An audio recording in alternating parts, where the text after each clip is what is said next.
আজি আমাৰ নামঘৰৰ যোগানৰ পাল। এয়া আমাৰ পাপাই BMW খন উলিয়াই লৈ গৈছে নামঘৰলৈ বুলি সকলো বস্তু লৈ। আৰু এয়া আমাৰ বৰমা আৰু মায়ে কিছুমান কিবা কিবি বস্তু খাবলৈ বনাই আনিছে। এয়া আমি নামঘৰ পালোহি। শুনকচোন পুথি পঢ়াটো।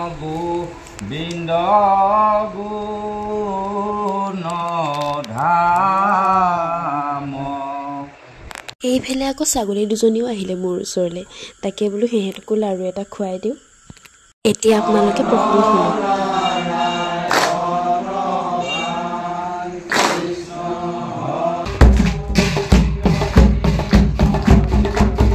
ইফালে আকৌ আমাৰ ডাঙৰ বৰমাৰ কথা শুনকচোন।